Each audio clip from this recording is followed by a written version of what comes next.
Halo, di sini kami akan memaparkan tugas besar pengantar rekayasa dan desain kami yang berjudul Sorghum sebagai pangan alternatif. Sebelumnya perkenalkan, ini anggota kelompok kami, ada Aditya Chandrawirawan, Misbahul Khair Rozikin, dan Mila Puspasari Saputra.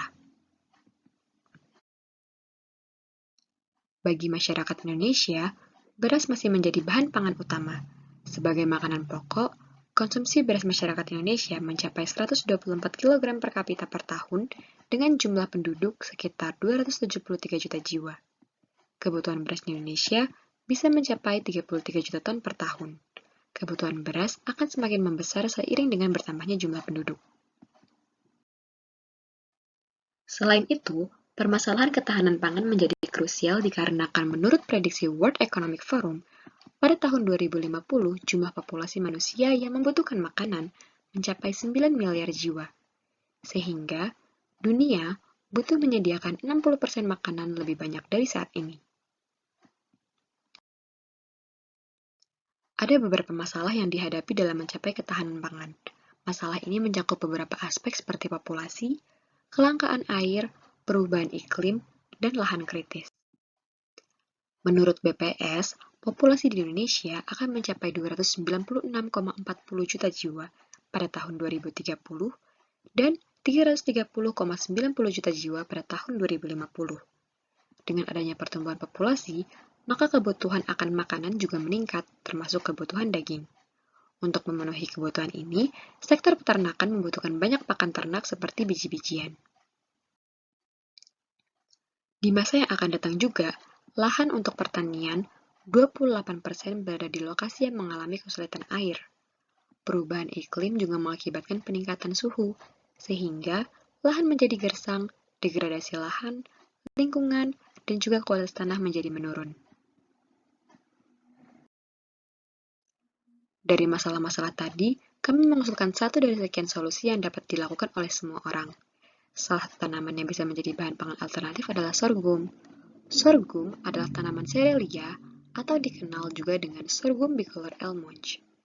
Sorghum sendiri terdiri dari 30 spesies. Sorghum memiliki banyak manfaat, salah satunya seperti sebagai bahan pangan, di mana sorghum memiliki kandungan yang lebih unggul dibandingkan padi dan gandum. Selain itu, sorghum juga dapat diolah menjadi berbagai jenis makanan seperti nasi sorghum, roti, hingga salad. Silase dari jerami sorghum juga dapat digunakan untuk pakan ternak karena memiliki banyak nutrisi tinggi.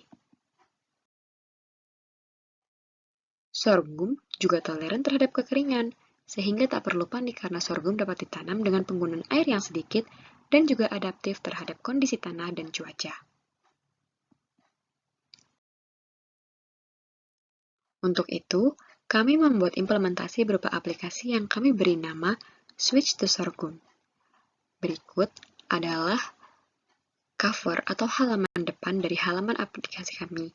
Kemudian ada form login yang berisi nama dan password. Selanjutnya ada menu tutorial, di mana di menu ini pengguna dapat melihat cara budidaya sorghum, cara menanam sorghum, dan lain-lain. Kemudian, pada menu shop, pengguna dapat membeli keperluan budidaya sorghum, seperti polybag, penyiram tanaman, pupuk organik, bibit sorghum, dan lain-lain. Selanjutnya, ada menu galeri, di mana di menu galeri ini pengguna dapat berbagi foto atau video tentang perkembangan sorghum. Lalu, ada menu resep, di mana di menu ini pengguna dapat berbagi menu olahan sorghum. Selanjutnya, ada menu forum, di mana pada forum ini pengguna dapat berdiskusi dengan petani ataupun pengguna lain. Yang terakhir, ada menu distribusi, di mana dapat digunakan pengguna untuk mendistribusikan hasil panen atau olahan sorghum. Diharapkan, program ini dapat terrealisasikan untuk membantu meningkatkan produksi sorghum secara massal, dan juga mengenalkan dan membiasakan orang-orang untuk tidak hanya bergantung pada sumber karbohidrat lainnya. Keberhasilan ini tentu saja didukung oleh pemerintah yang secara aktif mempromosikan ke masyarakat. Sorghum juga dapat tumbuh dengan efisiensi air yang rendah, sehingga dapat mengoptimalkan usaha konservasi air karena dampak perubahan iklim.